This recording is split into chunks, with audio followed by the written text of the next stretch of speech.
အားလုံးမင်္ဂလာပါဒီနေ့ကတော့နောက်ထပ်ဖုန်းခေါ်ဆိုနိုင်ပြီးတော့မြန်မာစာစနစ် support ပေးတဲ့ Hoco Wi-Fi Pro Core Version Smartwatch လေးကို unboxing လုပ်ပြီးအတူတူကြည့်မှာဖြစ်ပါတယ်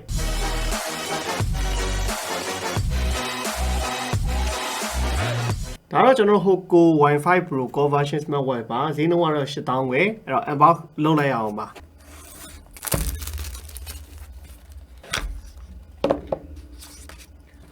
Hoco Smartwatch ရဲ့ထုံးစံတိုင်းပဲဒါဘာနဲ့ချိန်လို့ရတယ်ပေါ့နော်အဲ့တော့ iOS Android အကုန်လုံးနဲ့ချိတ်ဆက်ပြီးအသုံးပြုနိုင်တယ်နောက်ပြီးရင်သူကMMU Unicode support ပေးတ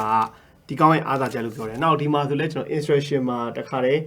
မြန်မာလိုရေးပေးထားတယ်ပေါ့နော်မြန်မာလိုရေးပေးထားတဲ့အတွက်ကိုယ့်အကိုဖတ်ပြီးတော့လဲဒါချိတ်ဆက်အသုံးပြုနိုင်တယ် Hoco Wi-Fi Pro လေးရဲ့ design အသားနာဖြစ်ပါတယ်ဒိုင်ကွက်ကတော့ကျွန်တော်တို့ metal နဲ့ပဲအလုပ်ပေးထားတာဖြစ်ပြီးတော့ကြစ်လေးနဲ့လှတယ်။နောက် strap တွေကလည်းအလွယ်တကူဖြုတ်လဲလို့ရတယ်။ iWatch နဲ့ဒီလက်ပတ်ကြိုးတွေကတူညီတာဖြစ်တဲ့အတွက်အလွယ်တကူကျွန်တော်တို့ဝယ်ယူအသုံးပြုနိုင်တယ်။နောက် display ကတော့ထုံးစံတိုင်းတော့ TFT LCD ကိုပဲအသုံးပြုပေးထားပြီးတော့ resolution အနေနဲ့ကတော့214 and 218 resolution ဆိုတော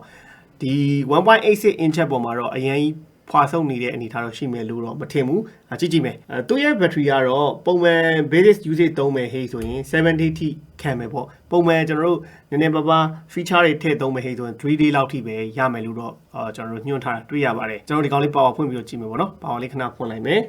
ဒီမှာတော့ကျွန်တော် power button ရဲ့တန်းလေးပဲလုပ်လို့ရတဲ့ button လေးပါမယ်ပေါ့ပုံမှန်တိုင်းပဲပေါ့နော်သူ smart watch လေးကဒီမှာတန်းလေးပဲ button လေးကိုလှည့်လိုက်ရင်တော့ watch face တွေအလွယ်တကူပြောင်းလို့ရတာတွေ့ရပါတယ်ဒီဘက်မှာတော့ကျွန်တော်တို့speaker ပါမယ်ဗျာ speaker ပါတော့ဖုန်းပြောမှာဖြစ်တဲ့အတွက်ဒါ speaker ပါမို့အတန်ကျကျနဲ့နားထောင်လို့ရမယ်အဲ့တော့ဒီကောင်ကဈေးက8000ဝယ်ပဲဖြစ်သွားတဲ့အတွက် display size လေးကနည်းနည်းသေးသွားတယ်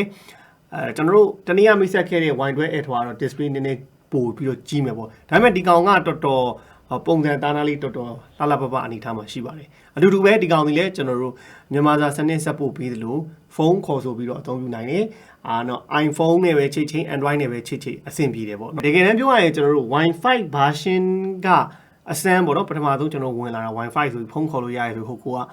သူ့နောက်ထွက်လာတဲ့ Wi-Fi Pro နဲ့ Wi-12 Ultra မှာ Wi-Fi version မှာအဆင်မပြေခဲ့တဲ့ဟာတွေကဒီကောင်မှာတော်တော် smooth ဖြစ်ပြီးတော့ဒီဖုန်းခေါ်မဲ့ဟေးဆိုလဲကျွန်တော်တို့ dial pad တွေပါတယ်နှိပ်ရတာဒီ button တွေကိုပြန်ဖြတ်တဲ့နေရာမှာတွတ်တွတ်လက်လက်နဲ့ပိုကောင်းလာတာကိုတွေ့ရပါတယ်ဒီ language မှာလည်းမြန်မာစာသုံးမဲ့ဟေးဆိုရင်မြန်မာစာရတယ်ပေါ့ဗျာတော့ကျွန်တော်ပြအောင်မယ် language ဒီမယ် language မှာ English အောက်ဆုံးမှာမြန်မာစာပါပါတယ်ပေါ့နော်နောက်ကြောင့်ဒီမယ်မြန်မာနိုင်ငံဆိုပြီးတော့ပါတယ်အဲ့တော့မြန်မာနိုင်ငံရေးလိုက်တဲ့ဟေးဆိုအားလုံးကိုလည်းမြန်မာလိုပြောင်းလဲပြီးသုံးလို့ရတာဒီ smartwatch Hoco smartwatch တွေရဲ့အားသာချက်လို့ပြောလို့ရတာပေါ့ Mibro နိုင်ဒီမှာကျတော့မြန်မာလိုအနေနဲ့သုံးလို့မရအောင်ပေါ့နော်တော်တော်များများဒီကောင်ကိုဘာလို့သဘောကျကြရလဲဆိုတော့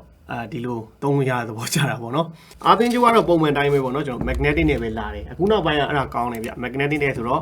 တက်အောင်လုပ်ပြီးတော့ဒီမဲ့ကတ်လိုက်တယ်ဟေးဆိုရင်ဒါအားသွင်းရတာအလွယ်တကူသွင်းလို့ရပါတယ်နောက် Wi-12 Ultra မှာလိုပဲကျွန်တော်ဒီဘက်ကိုဆွဲလိုက်ပြီးဟေးဆိုရင်widget တွေထည့်ဖို့ဆို plus sign လေးထည့်ကျွန်တော်တို့က breathing exercise အလွယ်တကူလားနောက် heart rate တိုင်းကျင်တာလား SpO2 တိုင်းကျင်တာလားဒီ monitoring တွေကိုကျွန်တော်တို့တင်ထားလို့ရတယ်ပေါ့နော်အဲ့တော့ဒီမှာ music control ဆိုလည်းထည့်မယ်နောက်ဒီဘက်ကိုထပ်ဆွဲလိုက်ပြီးရင်ကျွန်တော်တို့weather ကြိုက်တာထည့်လို့ရတယ်ပေါ့နော်ဒါ 8 set chain နောက်ဒီမှာ weather ဒါတွေကတော့ဖုန်းနဲ့ထိပ်ပြီးဆိုတာနဲ့ဒီကောင်လေးအကုန်လုံးပေါ်လာမှာဖြစ်ပါတယ်နော်အဲ့ဒါကိုကြိုက်ထိုက်နော်အပေါ်ကနေပြီးတော့ဒီအောက်ကိုဆွဲချလိုက်ပြီးဆိုရင်ဒါ Bluetooth on လား off လားဒါ screen ကို lock လုပ်ထားမှာလားဒါ shortcut တွေပေါ့နော်ဒီညာဘက်ကိုဆွဲလိုက်ပေါ့ညာဘက်ကိုဆွဲလိုက်ရင်ဒီမှာ shortcut ထပ်ပေါ်ပါတယ်နောက်တစ်ခါအပေါ်ကနေပြီးတော့အပေါ်ကိုဆွဲလိုက်ရင်ပေါ့နော်အဲ့ဒါလည်းပြပေးမယ်အပေါ်ကိုဆွဲလိုက်ရင်တော့ကျွန်တော်တို့ဒါသတင်းချက်လက်မရှိပါဆို message ပေါ့နော် message ရောက်ထားတာရှိလားမရှိလားကြည့်ရင်ဒါ notification message ကြည့်ရင်အပေါ်ကိုဆွဲလိုက်ပေါ့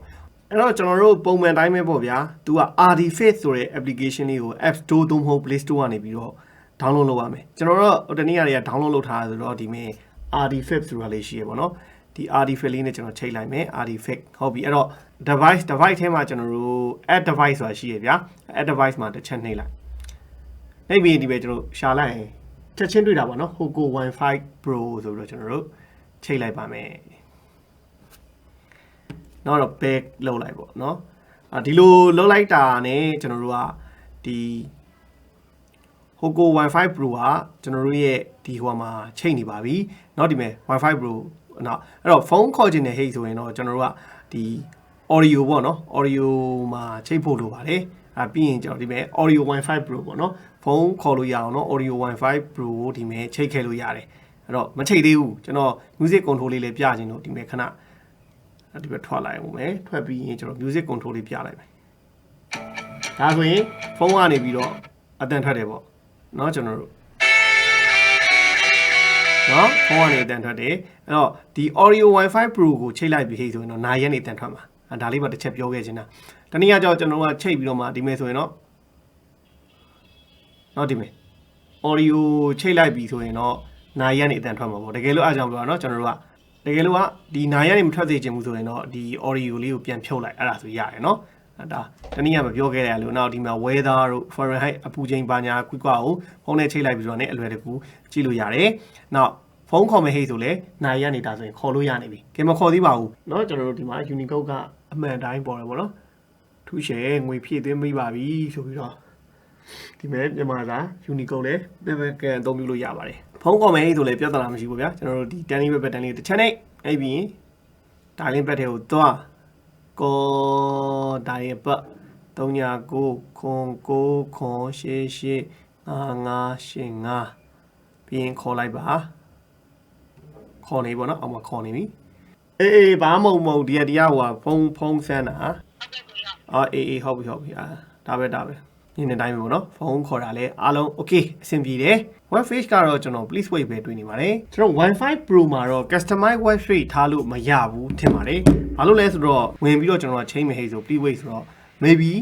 ဒီ customize web page ထားလို့မရတာဖြစ်နိုင်ပါတယ်အဲ့တော့ကျွန်တော်အားကစားမှုအနေနဲ့ကတော့17မျိုးပါဝင်တာကိုတွေ့ရပါတယ်အဲ့တော့ပုံမှန်ပဲပေါ့ဗျာကျန်တာကတော့ကျွန်တော်တို့ဒါအထွေထူးအများကြီးဘာမှပြောစရာမရှိတော့ဘူးအဓိကကတော့ကျွန်တော်နောက်ထပ်ဈေးသက်သာပြီးတော့ဖုန်းအဝင်ထပ်ပြောလို့ရတယ်မြန်မာစာစပ်ဖို့ပေးတဲ့ Hoco Wi-Fi Pro Smart Watch လေးရှိသေးတယ်လို့ပြောရင်းနဲ့ဒီနေ့ unboxing ကိုဒီမှာတင်အဆုံးသတ်ပါမယ်အားလုံး